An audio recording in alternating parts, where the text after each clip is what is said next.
And They like, should be the directors. That was such a better answer than mine.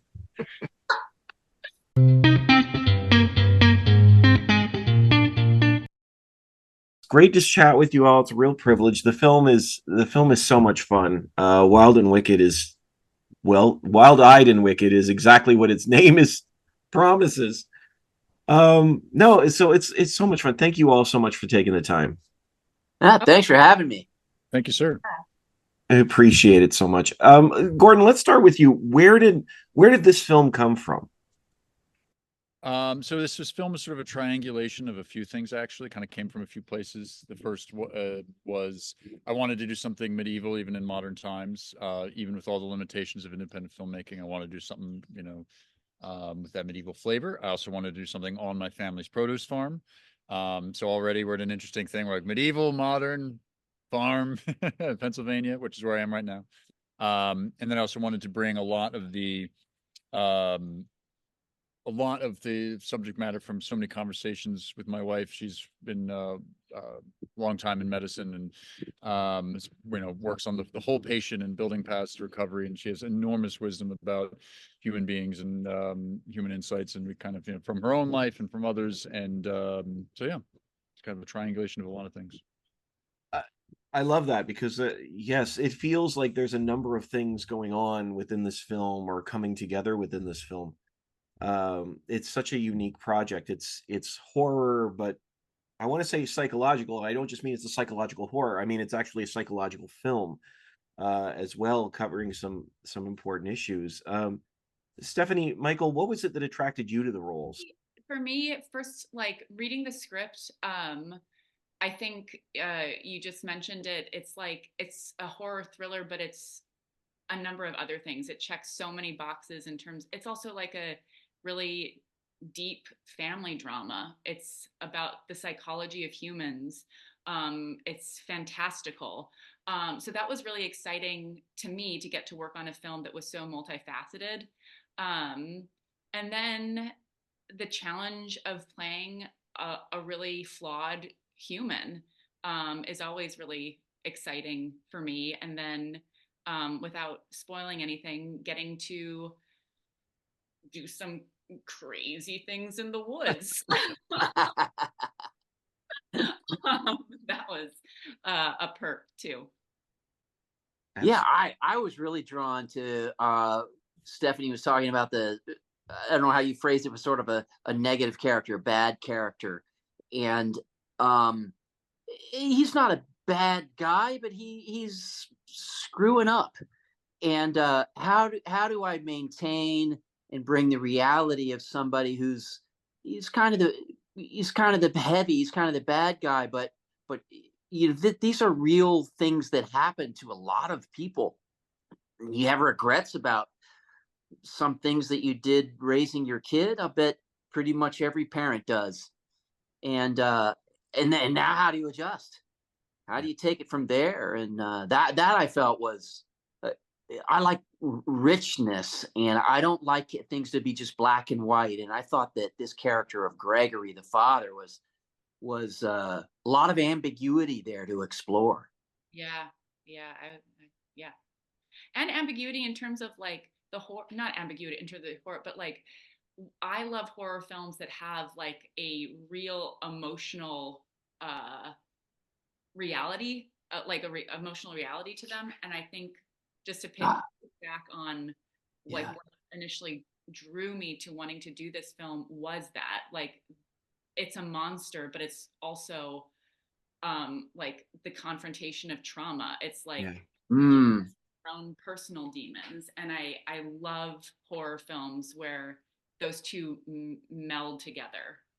Horror sort of allows you to like go a little bit further than a lot of other films, because you take that element of converting your anger into something extreme, perhaps, or your sadness, or how did you become a demon? Well, was it because of some of the depression that you experienced? How does this work? I love that you brought that up because that's what I mean. This is I too I love a horror film that feels like it has something to say. Like I'm not one that likes gore for gore's sake or anything. Like Yeah. I like a good horror movie, but I like a horror movie that feels like it matters. Yeah. Yeah. And I feel like this one has that element. Yeah, I do too. Yeah, we've been talking a lot about trauma and like it can trauma be passed down through generations? And I'm hearing that science is saying yes, it can be passed through DNA. It can be passed through your behavior towards your daughter in all sorts of different ways. And I find that to be fascinating. It's sort of combining the modern science. I was referencing something about DNA, which is maybe what they were talking about with demons in the old medieval stories. I'm not sure, but it's fun to think about. Yeah. Yeah, that's interesting because that's certainly the idea of passing down trauma Yeah. is key to this film. And that's one of the things I like about it is without saying too much, it sort of jukes halfway. And again, I've seen that in horror films before where, it becomes to represent something, but this one really becomes let's confront that issue. Mm. And it really sits with it. So, I mean, a question I would have for all of you, I guess, is what do you think it takes to break that cycle of family trauma? I can Well, jump in or go for it, Michael. no, Gordon, please. So yeah, because the first element is that's going to be different everywhere, but acknowledgement of that the monster is real Yeah.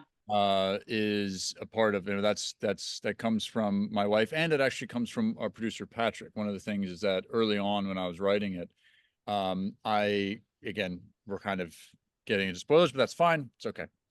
And I was actually curious about whether or not how much we would make it clear that this monster was real or not, which we still do play with in the movie. Yes. But I remember there was what my wife said, which was she was like, well, part of, working through traumas is saying this is real. This isn't, fanciful. This is real. And then also I love what Patrick said, which he was like, all movies are metaphors. So it's just like, whatever you're doing, it's a metaphor. And so in some ways, don't worry about it so much. So it's kind of those two things I think helped as part of that. I just want to jump on the acknowledge it thing. Yeah. That just seems so crucial. Yeah. I'm not sure after that as much, but it's just so important to be like, this is what's happening. Yes. Yeah. Yeah. Underlined exclamation point. Right. Right. And there's a part of that, as playing the parent, as we're both playing parents in the film, is acknowledge it in a way. I'm thinking of, well, acknowledging the trauma that came to me, and then you're like acknowledging that I don't want to pass it on, and like acknowledging that might be hard. How do I accomplish that? Easier said than done. Well, and you touched on it before. You mentioned about these aren't bad characters. Right. It's funny, there really is no true villain of this film, even in some ways, even in the way that your character Michael feels about what happened with his wife, without saying too much, right? But with an acknowledgement of sort of like, this happens, this is life, and I trying to make amends. Yes. And saying this is where I didn't want us to get here, but this is where we are. Sure. I didn't intend to do this. But in a way, the important thing of my character was what we were talking about, is acknowledging that I didn't do the best job and maybe I caused some damage. And now it's time to acknowledge it with my daughter. And I see if she takes out her sword and attacks me or the demon. Are we still talking metaphorically here? I'm not sure anymore. Everything is a metaphor, Steve. Oh, okay. Yeah. My mistake. I noticed we don't see your background. There might be a sword in the background that I don't see. I just thought I'd say, no. And this, one of the things I wanted to ask though about this is the power of ghosts in your mind, for any of you and all of you, because this is the sort of film where we know the ghosts matter, and we talk about family trauma being passed down, but every generation dealing with those issues and carrying those ghosts with them. What is the power of ghosts in these metaphorical ghosts, as we're saying? Why only metaphorical ghosts? Yeah. Okay. Well, there we go. Well, everything's a metaphor, so I'm trying to balance this conversation. He's riffing on a theme, Gordon. Copy. Metaphorically Well, or not. There Yeah. we go. Well, I've had ghost experiences, only auditory though, not like my dad. My dad's like seen things I've never seen. Oh, wow.